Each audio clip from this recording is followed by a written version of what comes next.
Bonjour mes bien-aimés frères et sœurs. Comment allez-vous? Comment avez-vous passé la semaine? Comment avez-vous passé la nuit?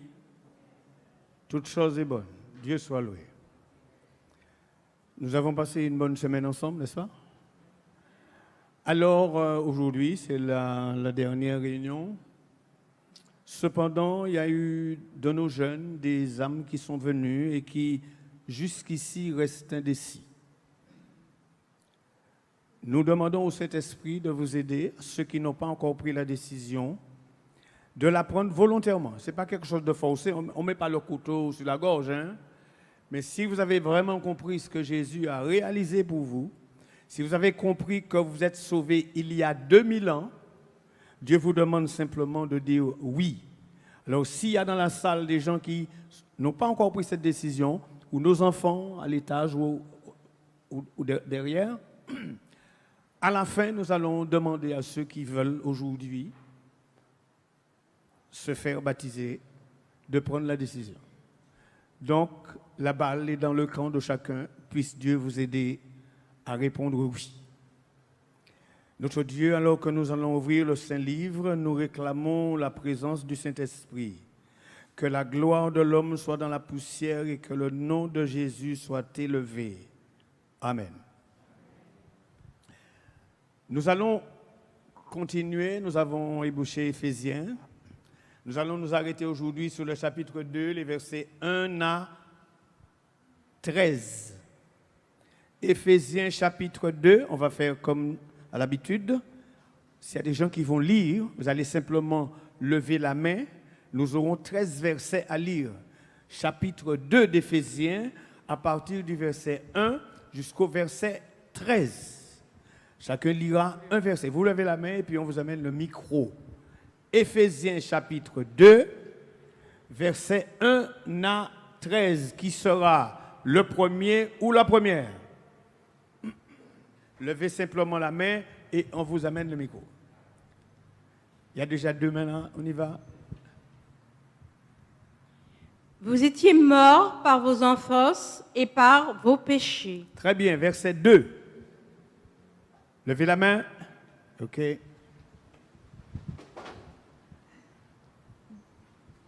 Dans lesquels vous marchiez autrefois, selon le train de ce monde, selon le prince de la puissance de l'air, de l'esprit qui agit maintenant dans les fils de la rébellion. Verset 3.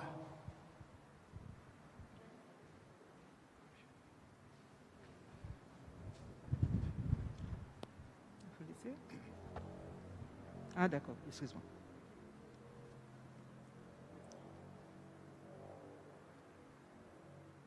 Nous tous aussi, nous étions de leur nombre, et nous vivions autrefois selon les convoitises de notre chair, accomplissant les volontés de la chair et de nos pensées.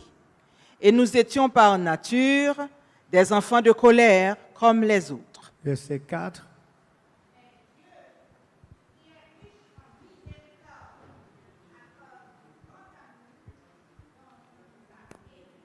verset 5.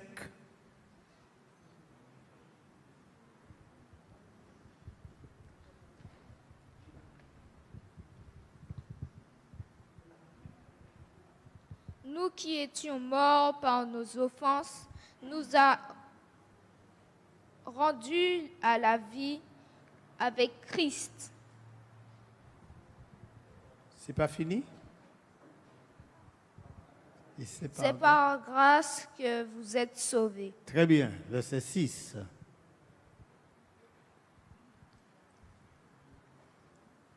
Il nous a ressuscités ensemble et nous a fait asseoir ensemble dans les lieux célestes en Jésus-Christ. Verset 7.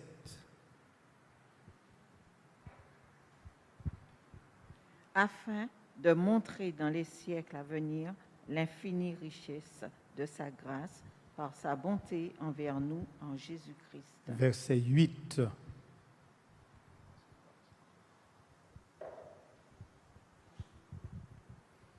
Car c'est par la grâce que vous êtes sauvés, par le moyen de la foi. Et cela ne vient pas de vous, c'est le don de Dieu. Verset 9.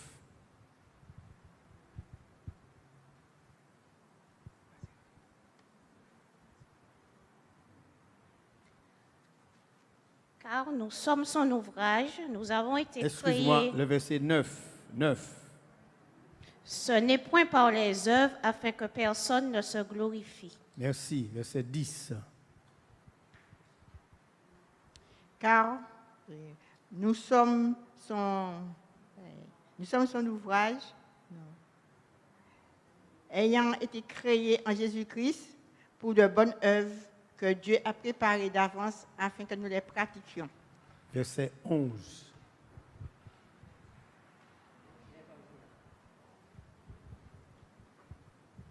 C'est pourquoi, vous autrefois païens dans la chair, appelés incirconcis par ceux qu'on appelle circoncis, et qui le sont en la chair par la main de l'homme. Verset 12. Souvenez-vous que vous étiez en ce temps-là sans Christ, privés du droit de cité en Israël, étrangers aux alliances de la promesse, sans espérance et sans Dieu dans le monde. Verset 13.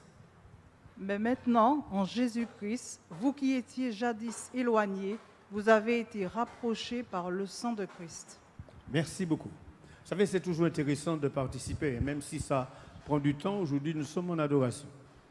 Et quand on lit ensemble, je crois que ça fait du bien. Alors, je ferai une seconde lecture. Pourquoi faut-il lire la Bible plusieurs fois? Parce que quand on a lu une fois, je pense qu'on n'a pas lu. Quand on lit 2, 3 fois, on commence à découvrir des choses et c'est magnifique. Même si on a l'impression d'avoir tout compris, il y a toujours des choses à apprendre. Je lis. Vous étiez morts par vos offenses et par vos péchés, dans lesquels vous marchiez autrefois selon le train de ce monde, selon le prince de la puissance de l'air, de l'esprit qui agit maintenant dans les fils de la rébellion. Nous tous aussi, nous étions de leur nombre et nous vivions autrefois selon les convoitises de notre chair, accomplissant les volontés de la chair et de nos pensées. Et nous étions par nature des enfants de colère comme les autres. Mais Dieu qui est riche en miséricorde à cause du grand amour dont il nous a aimés, nous qui étions morts par nos offenses, nous a rendus à la vie avec Jésus, avec Christ, par la grâce, c'est par la grâce que vous êtes sauvés. Nous a ressuscités ensemble et nous a fait asseoir ensemble dans les lieux célestes en Jésus-Christ, afin de montrer dans les siècles à venir l'infinie richesse de sa grâce par sa bonté envers nous en Jésus-Christ. C'est par la grâce que vous êtes sauvés, par le moyen de la foi. Cela ne vient pas de vous, c'est le don de Dieu. Ce n'est point par les œuvres afin que personne ne se glorifie, car nous sommes son ouvrage, ayant été créés en Jésus-Christ pour de bonnes œuvres que Dieu a préparées d'avance afin que nous les pratiquions. C'est pourquoi vous, autrefois, dans la chair, appelés incirconcis par ceux qu'on appelle circoncis et qui le sont en la chair par la main de l'homme. Souvenez-vous que vous étiez en ce temps-là sans Christ, privés du droit de cité en Israël, étrangers aux alliances de la promesse, sans espérance et sans Dieu dans le monde. Mais maintenant, en Jésus-Christ, vous qui étiez jadis éloignés, vous avez été rapprochés par le sang de Christ. Vous savez, du temps des Juifs, il y a eu un problème. Hein? Le problème pour les Juifs, d'après vous, quel était le grand problème que les Juifs rencontraient avec l'Évangile? Quel était le gros problème des Juifs? Vous avez une idée? Hein? Des légalistes, d'accord? Et un légaliste, c'est quoi? Quand on parle de légaliste, fataliste, formaliste, Quelqu'un qui on s'attache les à la a lettre. enseignés dans la famille à liste. Légaliste, fataliste, formaliste. Quelqu'un qui s'attache à la lettre Ok, plutôt qu'à d'accord. l'esprit. Très bien. Mais le problème pour les Juifs, même les disciples avaient ce problème-là. Quel était le problème de Pierre en tant que disciple? Vous vous rappelez?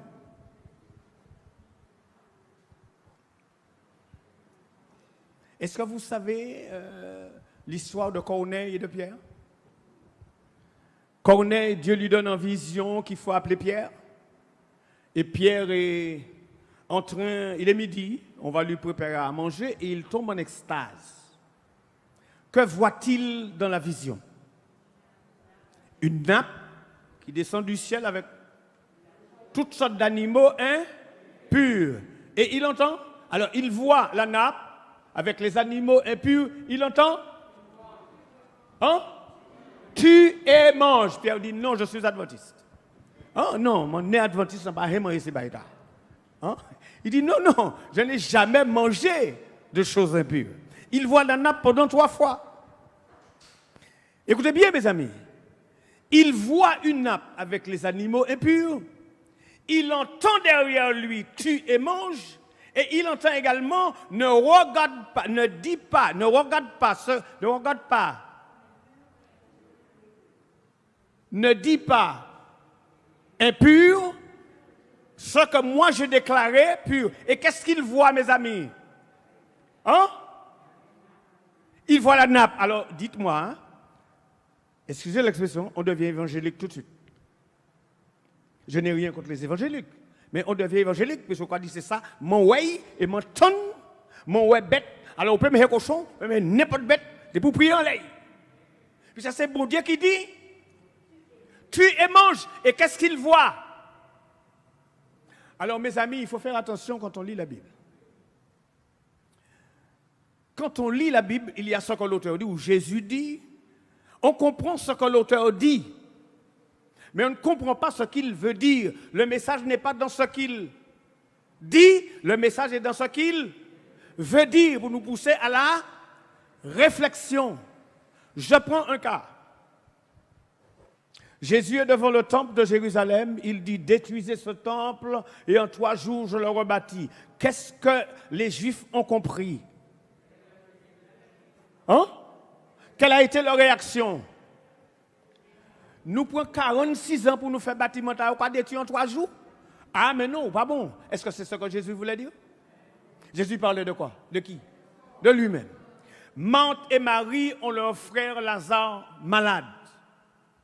Elles envoient un messager dire à Jésus, voici celui que tu aimes est malade. Jésus ne vient pas. Il envoie le messager disant, cette maladie ne mène point à la mort, elle est pour la gloire de Dieu. Qu'est-ce que Marthe et Marie ont compris?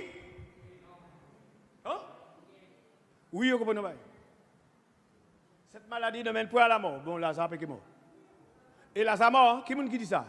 Cette maladie ne mène point à la mort. Il ne va pas mourir. Et Lazare meurt.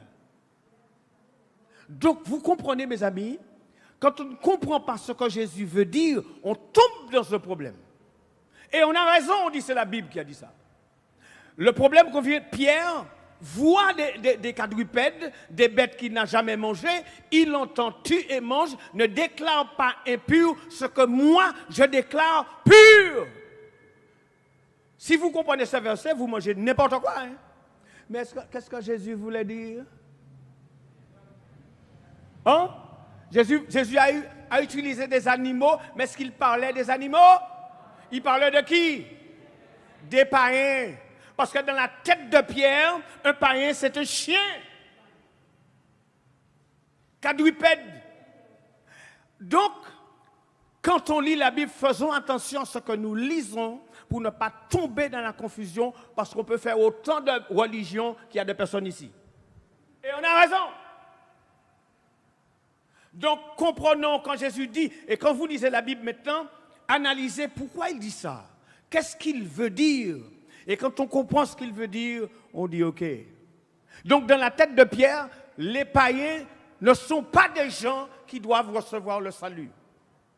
Il n'y a pas de salut pour les païens, que pour les juifs. D'ailleurs, ils avaient mis un lieu dans le sanctuaire où si un païen par mégarde, te fait chimeta, il y a tué fret. Il y a tué au nom de Jésus parce que vous n'avez pas pour trouver là. Vous comprenez la religion quand on l'a mal comprise, ce qui se passe. Donc il faut bien comprendre ce qu'on lit, à l'analyser, et le Saint-Esprit est là pour nous amener à comprendre. Et vous comprenez que Paul a eu ce problème-là. Est-ce que vous savez? Paul a été élevé, il a reçu sa formation au pied de Gamaliel, un théologien. Mais ce n'est pas avec ça qu'il devait servir le Seigneur. Qu'est-ce que le Seigneur est obligé de le faire? L'amener en Arabie pour l'enseigner. Je prends le cas de Moïse. Il a reçu 40 ans de formation égyptienne. De dire, oh, ce n'est pas une formation, tu as servi moi. Dieu l'a envoyé à Madian University avec les moutons pour repasser les 40 années, désapprendre ce qu'il avait appris pour servir Dieu. Donc c'est Dieu seul. Et Paul a un problème avec les Juifs. Parce que pour eux, le mystère, pour les Juifs, c'est que les païens doivent être sauvés. Et quand ils ont compris ça, ils disent, c'est pas possible. Et on a ça dans le texte. Quand Paul parle, Paul a deux catégories d'auditeurs quand il parle. Les Juifs et les païens. Et le salut est tant pour les Juifs que pour les païens. Alors, on va essayer de relire et comprendre ce que Paul veut dire. Nous recommençons, il commence au chapitre 1er du chapitre 2, verset 1 du chapitre 2. Vous étiez morts par vos offenses et par vos péchés, dans lesquels vous marchiez autrefois, selon le train de ce monde, selon le prince de la puissance de l'air, de l'esprit qui agit maintenant dans les fils de la rébellion. Qu'est-ce que vous comprenez là? À qui Paul s'adresse-t-il là, dans les deux premiers versets? Il dit, vous, de qui parlait-il? Hein? De qui? Il parlait des païens. Parce qu'il dit, vous étiez morts par vos offenses et par vos péchés, dans lesquels vous marchiez autrefois, selon le train de ce monde, selon le prince de la puissance de l'air, de l'esprit qui agit maintenant, de les fils de la rébellion. Et au verset 3, nous tous aussi, nous étions de leur nombre et nous vivions autrefois selon les convoitises de notre chair, accomplissant les volontés de la chair et de nos pensées, et nous étions par nature des enfants de colère comme les autres. Donc Paul s'adresse ici maintenant à qui? Aux Juifs. Il dit d'abord vous, les païens, nous les Juifs, nous-mêmes là. Tout le monde dans le même bateau. Ce n'est pas moi qui dis ça, c'est la Bible qui dit ça. Le salut est pour tous les êtres humains. Si on fait distinction, bien sûr, les gens n'ont pas la connaissance qu'il faut. Mais Dieu a suscité un peuple pour comprendre d'abord pour lui-même et pour aider les autres à comprendre. Parce que Dieu a ses enfants. Nous avons dit que dans le monde, il y a 5 courants religieux. 5 grands courants religieux. l'islam, le bouddhisme, l'hindouisme, le judaïsme et le christianisme. Dieu a ses enfants dans toutes ces branches-là. Il y a des gens qui sont sincères, mais ils n'ont pas la connaissance. Dieu les aime d'un amour parfait. Dieu ne fait exception de personne. Et c'est ça l'évangile. Quand Jésus est venu pour l'humanité, et l'humanité a besoin de comprendre. Mais dommage, le peuple que Dieu a choisi n'avait rien compris. Et Dieu a dû faire un travail pour les amener à comprendre petit à petit, mais vraiment, hein, heureusement c'est Dieu. Pour avoir tant de patience avec les êtres humains, les amener à comprendre, parce que pour... Et vous savez pourquoi Jésus a dit à la femme syrophénicienne, il n'est pas bien de prendre le pain des enfants et de les donner aux petits chiens. Vous serez restés là. Pourquoi Jésus a dit ça? J'imagine que les disciples étaient contents. Ah, vous commencez à comprendre nous. Et Jésus a rencontré une autre femme. Alors c'est bien cette femme où elle demande à Jésus de l'aide. Jésus n'en répond pas. Deuxièmement, les disciples disent oui d'ailleurs. Il a crié en tête nous. Et Jésus a dit, je n'ai été envoyé qu'au brebis perdu de la maison d'Israël. Apparemment, c'est pour la femme. La femme vient se jeter à genoux. Seigneur, aie pitié. Jésus dit, écoute ma chère, je ne peux pas prendre le pain de mes enfants et de les donner. Et reste un panier aux chiens, aux petits chiens. Non, c'est terrible. Pourquoi Jésus dit ça? Mais la dame savait ce qu'elle voulait. La dame n'entendait pas ce que Jésus disait. Elle regardait son visage et se disait, je n'accepte pas ce que tu dis, mais j'accepte ce qui est dans ton cœur. Il n'est pas bien de prendre le pain des enfants et de le donner aux petits chiens. Vous comprenez une religion qui vous pousse à comprendre comme ça? Et puis vous êtes fiers de ça? Non. Je dis souvent, il faut rectifier le tir. Revoir la parole de Dieu. Donc Paul ici fait comprendre que juifs et païens ont tous le même besoin. Le besoin de Jésus-Christ. Vous étiez autrefois morts par vos offenses. Il dit, nous aussi des enfants de colère comme les autres. On a l'impression que c'est le temple qui change les gens. Un temple pas un jour. C'est Jésus qui change les gens. C'est la puissance de l'évangile qui change les gens. Mais qui change les gens d'abord, qui comprennent qu'ils ne sont pas bons. Parce que si tu penses que tu es une bonne personne, parce que tu dis bonjour, tu fais du bien, tu as une éducation bien, tu dis bonjour aux gens, bonjour madame, bonjour monsieur, mais ce n'est pas parce que tu dis ça, ton cœur est bon. Hein? La Bible dit le cœur de l'homme est comment? Il est talentueux, il est méchant, par-dessus, qui peut le connaître? Ce n'est pas pour nous. Non, non, non, non. Non, nous sommes dans le Seigneur. Hein? Le cœur de l'homme, il est... Est-ce que, alors, nous avons dit ça durant la semaine, est-ce que nous sommes conscients aujourd'hui, mes amis, même si nous sommes assis sur le banc, que notre cœur, il est mauvais? Et je lisais dans Matthieu 16, verset 24, si quelqu'un veut venir après moi, qu'il renonce à lui-même, qu'il se charge de sa croix. L'original dit, si quelqu'un veut venir après moi, qu'il se renie lui-même. Qu'il se renie lui-même. Et quand vous reniez quelqu'un, la personne n'existe pas. D'accord? Donc, je ne dois pas faire confiance à Félix, parce que ça est mauvais. Il y a 2 Félix sans moi. Et il faut savoir lequel on nourrit mieux. Si vous regardez beaucoup de choses à la télévision, porno, bref, pas de problème. Mais si vous nourrissez l'esprit, l'esprit va dominer constamment. C'est ça, la lutte du chrétien. Au fait, le chrétien n'a rien à faire, si ce n'est que chaque jour, étudier la parole de Dieu. Et en étudiant la parole de Dieu le fortifie et il comprend sa nature. Il comprend qu'il est dans une situation où il ne peut pas changer quoi que ce soit en lui. D'accord? Ça, c'est l'œuvre de Dieu. Alors, Paul fait comprendre, nous avons compris qu'il parle des païens et des juifs. Et il dit au verset 4, « Mais Dieu qui est riche en miséricorde, à cause du grand amour dont il nous a aimés. » Il dit vous, il dit nous, et il dit nous. Ce dernier nous-là, c'est qui?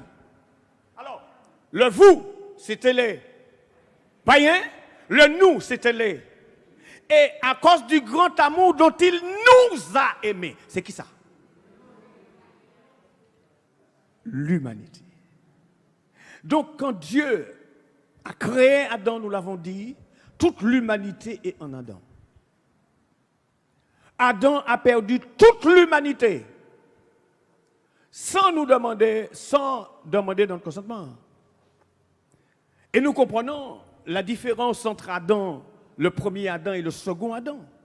Le premier a perdu toute l'humanité, le second a sauvé toute l'humanité. Mes amis, est-ce que vous croyez à ça? Est-ce que vraiment, peut-être, oui, nous avons dit ça là, parce que bouche nous a dit ça. Mais est-ce que nous croyons? Parce que, attitude nous. Alors, je prends un cas. Imaginez, bon, je cite le Robert parce que quand on est en chair au Robert, vous voyez la mer. Imaginez qu'un jour, il y a un enterrement. Et puis, je vois la pointe forte, puisque c'est au haut de la mer, il y a une pluie qui arrive. Mais la salle est bondée. On ne s'attendait pas à cette pluie. Il y a un enterrement parce que le cimetière se trouve à 300 mètres derrière.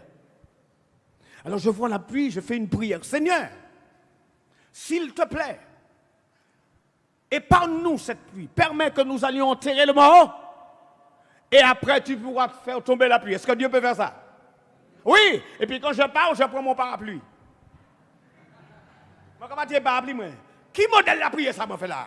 Mon parapluie, quoi, dans 100 cadia? M'a dit, arrêtez la prière. Moi, quand tout quoi, les parapluies. Vous voyez la prière là? M'a oublié, m'a fait la prière. Donc, parfois, bouche nous qu'a trompé nous, mes frères. Nous qu'a dit que nous quoi, mais en réalité, dans la réalité des choses, on ne croit pas. Et c'est le problème de l'Église, c'est le problème de l'être humain. Croire que Dieu a sauvé l'humanité. Et si tu crois que Dieu t'a sauvé, pourquoi tu ne te décides pas? Pourquoi pas dire, mais Seigneur, oui, mais ce n'est pas rien d'autre qui m'a donné. Bon, moi, cher, parce que lorsqu'on donne son cœur à Jésus, vous avez l'impression que vous lui donnez une bonne chose? C'est qu'on a un vieux caillou. Si yo mando, sous madame, ou dit, il sous Cavani. Il va 20 €, il va 30. Ou doit 10. Et puis, vous avez proposé 1000 € pour l'autre. Vous avez dit, point, passez où? Mais l'autre n'a pas vos prières. Le cœur de l'homme n'est pas bon. Jésus a proposé de changer ça. Donc, mes frères, quand tu comprends ça, quand tu comprends le salut, pourquoi tu ne t'abandonnes pas à Christ, qui est le seul capable? Il te dit, donne-moi ça. Je ne peux pas le prendre. Je pourrais faire, mais je ne le fais pas. Je ne fais rien de force. Donne-moi ce cœur usé. Donne-le-moi. Je pourrais faire de toi, avec toi, un collage technique réussi. Je pourrais le faire. Mais donne-moi ça, parce que tu ne peux pas le changer. Pourquoi tu résistes à Dieu? Dieu qui est riche dans son amour. Et c'est ce qu'on a du mal à croire, l'amour de Dieu. L'amour de Dieu pour l'humanité. Est-ce que vous savez, mes frères et sœurs, quel est le verset le plus difficile de la Bible?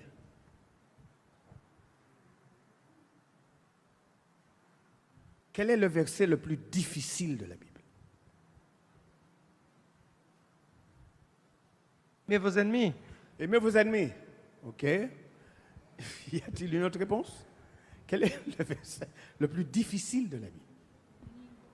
Jean 3, 16. Oh yes. Ça dit quoi? Dieu a tant aimé le monde. C'est le verset le plus connu de la Bible, mais le plus difficile. Pourquoi je dis ça? Est-ce que j'ai raison de dire ça? C'est le plus facile à dire. Déjà, on le connaît, mais c'est le plus difficile à accepter que Dieu a tant aimé le monde. Et quand vous analysez ça, c'est pas vrai. Dieu a tant aimé. Et quand on essaye de comprendre qu'aimer n'est pas humain, aimer est divin. Dieu a tant aimé d'une manière inconditionnelle l'être humain. Vous dites, maman là, c'est moi qui fais autres. Je vous aime comme vous êtes pour devenir comme je veux que vous soyez. D'accord? Donc, j'ai du mal, on a du mal à saisir. Pourquoi on se décourage? Virus là paraît, tout le monde paie. Tout le monde en bras. Qu'on gère. Ah oui, il faut obéir. On pas pas obéir, mais obéir bon Dieu d'abord. Tout le monde qui a parlé, obéir au gouvernement, d'accord pour, mais dis obéir à mon Dieu d'abord. Considère mon Dieu pas existe alors. Dieu est Dieu, mes amis, il ne change pas. Il est le roi de l'univers. Au siècle des siècles, il n'est pas un homme pour mentir, ni un fils d'homme pour se repentir.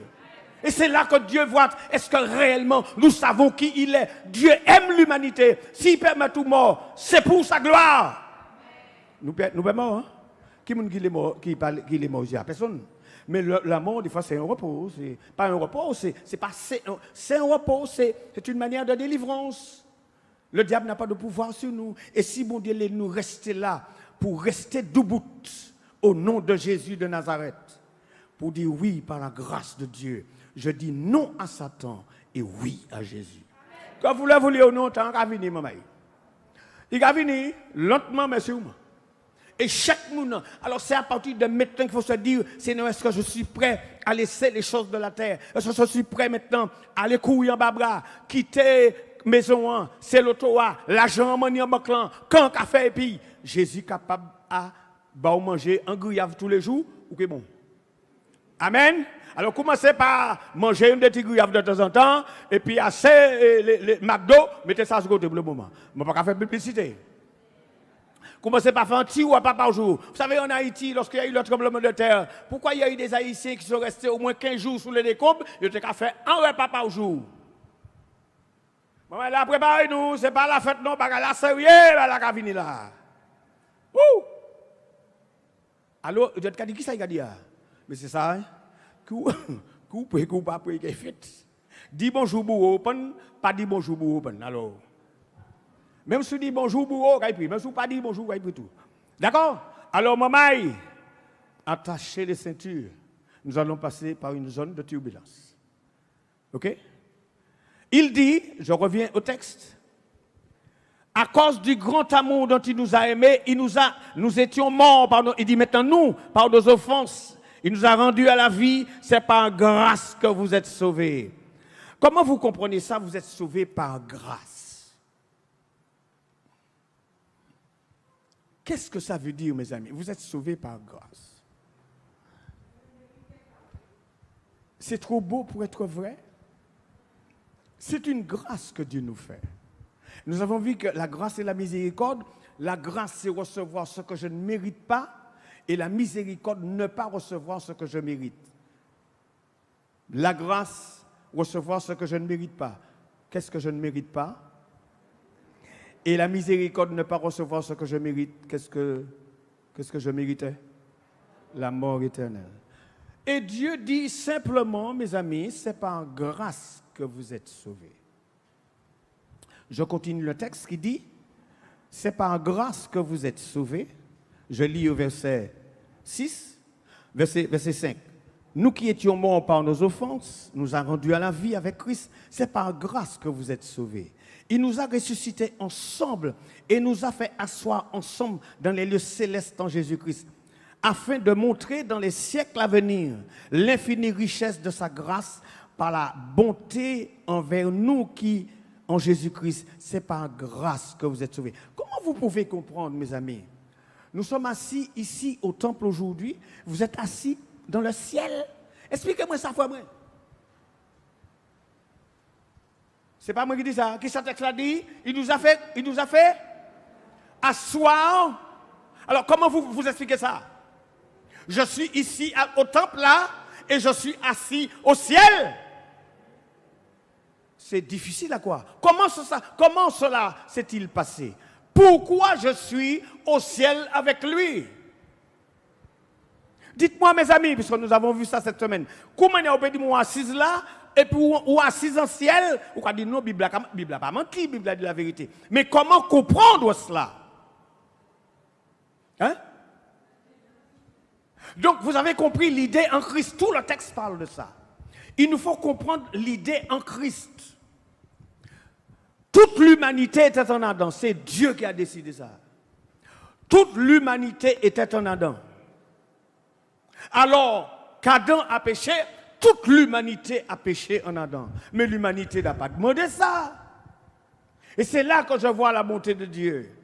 Dieu dit, ok, puisque, on l'avait vu dans Éphésiens chapitre 1, verset 3, nous ayant prédestinés dans son amour à être ses enfants d'adoption. Ça veut dire qu'avant la fondation du monde, Dieu, dans sa préscience, avait prévu les deux Adams. Le premier qui était légitime et le second qui allait racheter l'humanité. Maintenant, comment cela s'est fait? Nous étions en Adam. Comment sommes-nous venus en Christ? Quand Christ a l'incarnation, ce n'est pas quand vous êtes baptisé que vous êtes en Christ. Vous êtes en Christ déjà dans la pensée divine avant la fondation du monde. Mais en réalité, quand Jésus devint un être humain, Dieu a déposé dans le sein de Marie. D'accord? Et Christ a pris la nature d'Adam par Marie. Il faut au moins, on a besoin des deux, mais il y avait seulement une seule partie.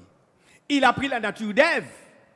Alors souvent on dit qu'Ève était immaculée conception, c'est faux. Ève c'est un pécheresse contre tout le monde. Pardon, Marie est un pécheresse contre tout le monde. Il mort et puis il attend la venue de Jésus. Ben, elle a tellement dangereux qu'à présent il mettait la divinité à 4 personnes. Il vrai Marie monter le jour de l'Assomption. Ça pas vrai.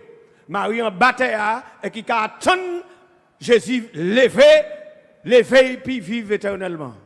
Donc Marie, pas immaculée conception, c'est faux. Depuis né d'Adam ou pécheur. D'accord? C'est pas moi qui dis ça, je dis simplement ça la Bible dit. D'accord? Donc, Dieu va intervenir, incarner dans la personne de Marie, et il va prendre la nature d'Adam. La nature pécheur. Donc, Jésus a pris tous les risques. Si Jésus, avant de venir sauver l'humanité, Jésus d'abord devait être qualifié pour mourir. S'il n'est pas qualifié, il ne peut pas mourir pour sauver les hommes. Et quand il est qualifié, ce n'est pas parce qu'il est qualifié, il sauve. C'est quand il est qualifié, il va sauver. En étant qualifié, ça veut dire que Jésus devient, vous et moi, la nature humaine. Parce que s'il ne prend pas cette nature, il ne peut pas nous sauver. Alors il y a discussion sur ça, les gens disent, ah, non, c'est le mystère de Dieu, c'est plan bon Dieu. Comment Jésus peut prendre la nature d'Adam et ne pas devenir un pécheur? Non, il est devenu le péché, pas le pécheur. Parce que s'il devient pécheur, il a besoin d'un sauveur, donc il ne peut pas me sauver. Jésus a pris la nature humaine d'Adam, a enduré toutes les épreuves, et quand il a pris Adam, il a pris toute l'humanité depuis à l'incarnation. Donc quand Jésus a vécu les 33 ans sur la terre, Jésus a vécu avec toute l'humanité dans son sein. Quand Jésus a observé les 10 commandements, l'humanité a observé les 10 commandements en Jésus-Christ. Quand Jésus est descendu dans le tombeau, l'humanité est descendue dans le tombeau. Quand il est remonté, l'humanité est remontée avec lui. Ce n'est pas moi qui ai dit ça. Si vous voulez le croire, ça c'est vous. Hein? Vous ne pouvez pas le croire, ça c'est vous. Je dis simplement ce que dit la Bible. Ne cherchez pas à expliquer qui ça. Non, on y croit ça. La foi, c'est croire que ce que Dieu dit est vrai. Ne cherchez pas d'explication. Vous n'aurez pas d'explication. Ça qui papa bon Dieu, pas qu'il trouve. Il pas ni papa. D'ailleurs, il n'a pas été créé. Ne cherchez pas à comprendre. Croyez seulement. Parce que Dieu est capable. Et c'est là qu'il met notre foi à l'épreuve. D'accord? Donc, et c'est là qu'il dit, il nous a emmenés avec lui au ciel. C'est compliqué hein, pour quelqu'un qui veut beaucoup d'explications.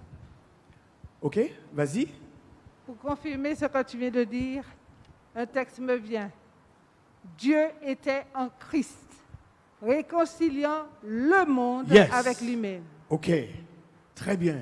Ça, c'est une vérité importante. Et il dit, vous êtes sauvés par grâce, par le moyen de la foi. On a posé la question, est-ce que c'est votre foi qui vous sauve? On complique la chose maintenant. On est sauvé par la foi, mais est-ce que c'est la foi? Hein? Qu'est-ce qui nous sauve? Vous êtes sauvés par la grâce de Dieu. Quelqu'un veut dire quelque chose? Vas-y, frère. La Bible dit que la foi est un don de Dieu. Est un don de Dieu. Yes, c'est lui qui donne. Toute grâce excellente et tout don. L'homme ne peut pas même croire. Tout ça qui est bon qui a fini de Dieu. Donc, Dieu fait la grâce de sauver l'être humain. Il dit, moi, je suis rempli de miséricorde, je fais la grâce à l'être humain. Je le sauve. Parce qu'il ne peut pas se sauver. C'est un don que je lui fais. Pourquoi c'est difficile pour l'être humain d'accepter ce don-là? Alors que si bon Dieu était doux qu'on savait, prends un sac et puis montez Mont Rouge. Mais montez en l'air montagnard. En lieu qu'à la table du diable. Pas pour qui ici c'est le diable là, pas ça. Il dit, vous montez là. Et vous prendre jour pour monter là. Vous montez là, vous allez dire, ah mon Dieu, merci, je mérite le salut. Tu ne mérites pas ça. Il te dit, reste où tu es et crois que je t'ai sauvé par grâce, par le moyen de la rédemption qui est en Jésus-Christ.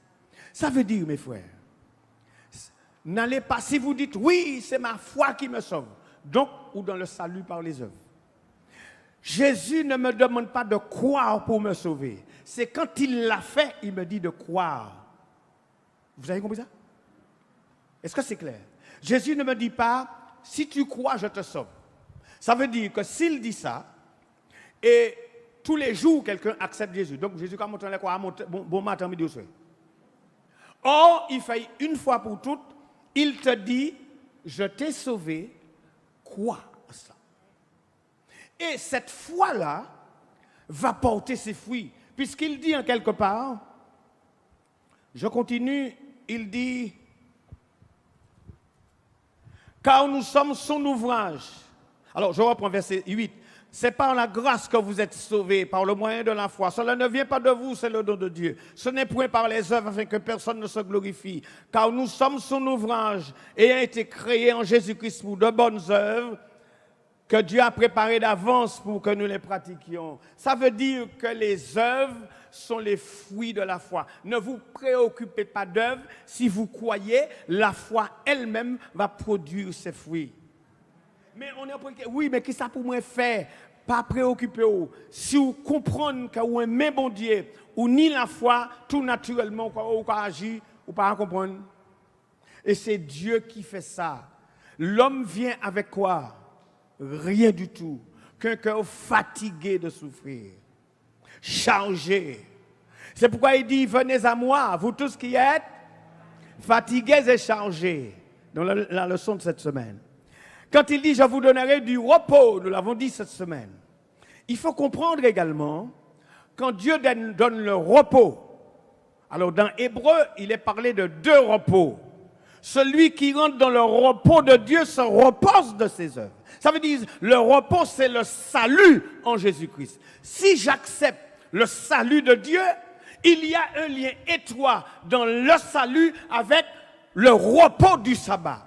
Le repos du sabbat est connecté avec le repos du salut. Si j'ai compris le repos du salut, automatiquement, j'entre dans l'observation du sabbat. Même si je dis que j'ai compris le repos du salut et que je n'entre pas dans le repos du salut, nothing for you. Les deux sont liés. Est-ce que c'est clair, mes amis? Justification, sanctification, et c'est Dieu qui fait tout cela. C'est lui qui fait ça. Il vous dit simplement, mes enfants, vous avez discuté de ça assez. Acceptez ce salut dans sa simplicité. Acceptez que je vous l'ai déjà donné. Parce que vous imaginez que si quelqu'un est perdu, je ne veux pas parler de ça. Combien Dieu sera déçu. Il dit, j'ai laissé le ciel pour toi. Je suis devenu péché. Quelle différence y a-t-il dans ça? Je suis devenu péché. Vous avez déjà compris que Jésus dit, je suis devenu péché. Vous avez une idée de ça? Moi, quand je réfléchis ça, c'est difficile pour moi de saisir. Jésus devient péché. Donc, vous comprenez, quand il devient péché, pourquoi Dieu l'a abandonné? Quand il a dit, mon Dieu, pourquoi m'as-tu abandonné? Dieu ne lui a pas répondu ici, mais en 2 Corinthiens 5, 21, lui qui l'a fait devenir péché, donc Dieu ne pouvait pas regarder le péché. Dieu lui a tourné le dos. Et Jésus a senti cette séparation-là, parce qu'il est devenu le péché. Et le péché est tellement grave, il n'y a peut-être pas d'explication. Il n'y a que Dieu seulement qui connaît la profondeur du mal. Donc, mes bien-aimés, si Jésus a accepté, pas d'être pécheur, mais d'être péché, c'est qu'il y a 2000 ans, notre salut est assuré. Combien de personnes ici croient vraiment que le salut est assuré il y a 2000 ans? Laissez-moi voir. Combien de personnes le croient? Combien de personnes ont du mal à croire ça? C'est pourquoi, parmi vous, il y a des gens qui ont suivi jusqu'ici, vont à l'église, n'ont pas encore décidé de prendre la décision de suivre Jésus. Jésus ne peut pas forcer la porte. Il dit, je me tiens à la porte. Vous savez où est-ce qu'on a mis Jésus? À la porte. Et qu'est-ce qu'il fait? Il ne fait que frapper. Tous les jours. Voici, je me tiens à la porte et je frappe. En Palestine, on prétend que la serrure, le poignet est à l'intérieur. Ça veut dire que c'est où qu'a ouvert. Je frappe. Vous imaginez, mes amis, que manquer le salut, qu'est-ce que cela voudra dire? Donc, alors qu'on est temps, alors qu'on a le temps, alors qu'on a la possibilité, vous avez un problème. Jésus, pas ni problème, mon Dieu, ne peut pas répondre. Pas ni solution, mon Dieu, ni solution, il y a 1000 solutions à chaque problème. Tu as un problème, tu as un problème que tu luttes avec. Pourquoi tu ne l'abandonnes pas? Parce que tu veux toi-même le régler. Tu n'arriveras pas. Le problème est trop fort passé. Dis Jésus, ce matin, je te donne ma vie. Ce problème-là, je me décide de te servir. Donne-moi la force. Tu vois l'évangile, mais tu vis maritalement. Vous vous aimez bien, mais il y a un qui n'aime pas, il parle, ou pas qu'il force. Mon pas d'où quitter, non? Mais dis, bon Dieu, ou appelez-moi. Salut à trop belle. Moi, qu'à prendre une décision aujourd'hui ou demain. Nos enfants qui sont à l'église ont suivi les parents. Jusqu'ici, n'ont pas pris de décision. Dieu seulement a besoin que vous lui dites yes. J'ouvre la porte pour toi. Est-ce qu'il y aurait dans la salle, ici ou dans les salles d'à côté, ou ceux qui sont sur leur petit écran, décider aujourd'hui de servir Dieu? Il y a un baptême tout à l'heure. Le pasteur pourra vous baptiser si vous êtes d'accord, si vous avez compris. Si vous avez compris, au fait, ce ne sont pas les gens qui doivent vous dire si vous êtes prêts ou pas.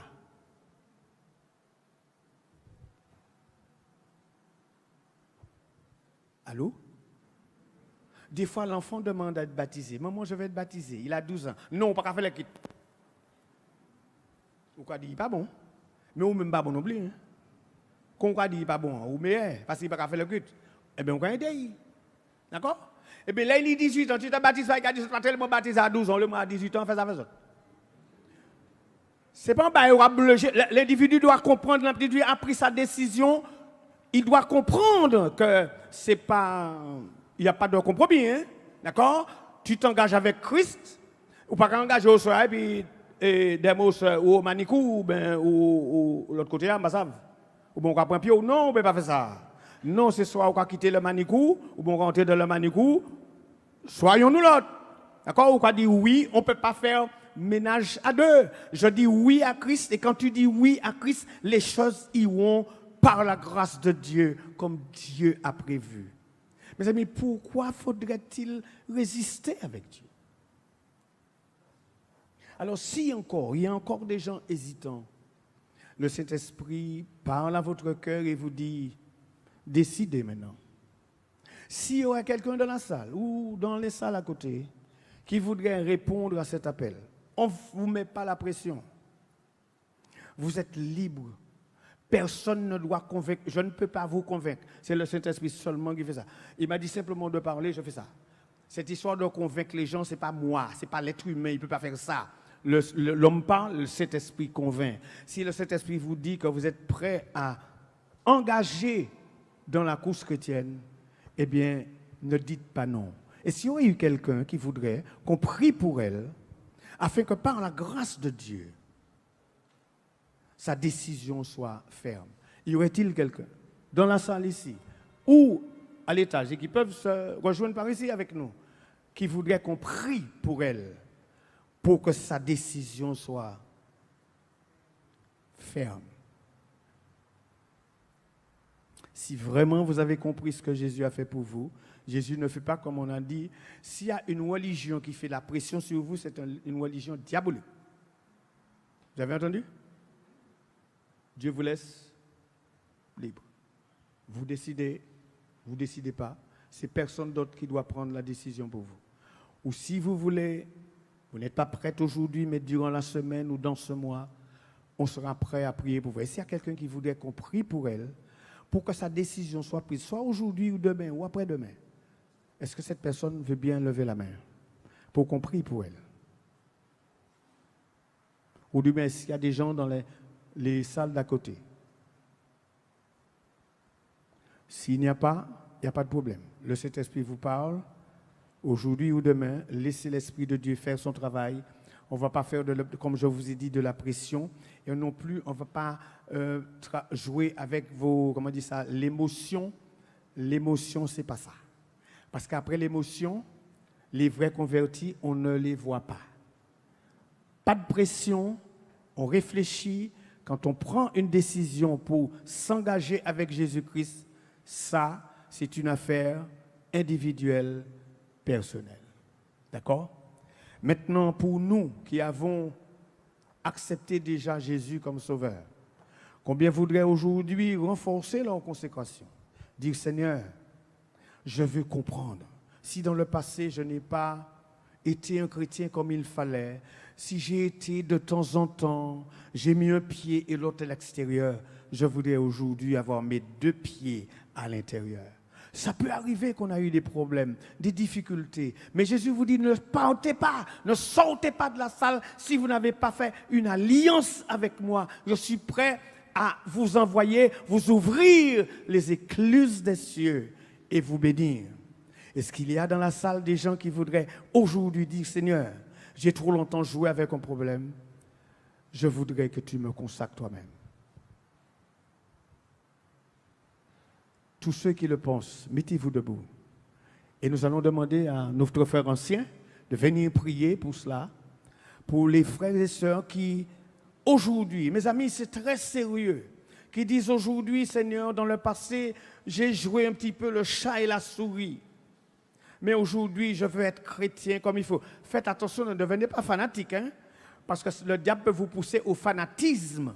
Il pas d'où courir devant, il doit rester en Christ et que nos vies, mes frères, soient une vie consacrée. Nos voisins, quand ils nous voient passer, quand ils nous voient aller à l'église, parce que lorsqu'on est à l'église, voisin, quand on va pas finir la quille les journées, il dit oui, en affaires.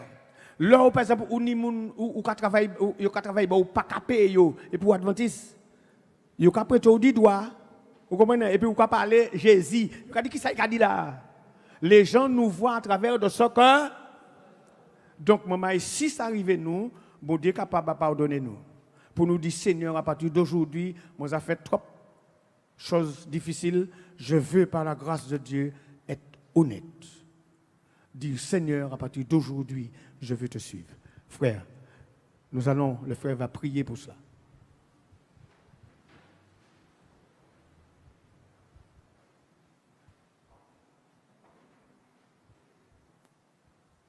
Éternel notre Dieu, notre Père céleste, en ce matin, tu as parlé à nos cœurs Et nous croyons, Seigneur, par l'aide de ton Saint-Esprit, tu les as gravés dans notre esprit, afin que chaque jour, nous puissions grandir en statut et en grâce devant ta face, et que tu puisses prendre plaisir à bénir tes enfants. Oui, Père, en ce matin, alors que tu as pris soin de nous révéler ta parole de vérité, permets que nous puissions continuer à poursuivre notre course ici-bas avec cette joie, non seulement de t'appartenir, mais de porter cette bonne nouvelle de salut à ceux qui nous entourent, de près comme de loin. L'appel est lancé. Ceux qui veulent cacher leur vie en toi sont appelés à se donner corps et âme, afin que ce n'est plus eux qui vivent, mais c'est toi qui vis à travers eux. Durant toute cette semaine, tu as pris soin de nous révéler ta parole de vérité. Et nous croyons, Seigneur, que nous avons compris ce message de repentance, d'amour, de pardon. Tu t'es servi de ton serviteur. Et ainsi, Père, tu as permis que nous puissions avoir une clairvoyance dans cet évangile. Cet évangile qui nous conduit avec assurance au pied de la croix. Ô Éternel, notre Dieu, notre Père, bénis-nous, pardonne-nous, Seigneur, sanctifie-nous, transforme-nous et apprends-nous, Père, à ce que nous puissions arriver à ce n'est plus nous qui vivons, mais c'est toi qui vis à travers nous. Et ainsi, Père, tu sois glorifié, exalté par un peuple, par tes enfants qui t'aiment d'un cœur sincère. Exauce nos prières. Nous n'avons pas de mérite, mais nous t'en prions, Père, nous t'en supplions, au nom de Jésus, pour ta gloire. Amen.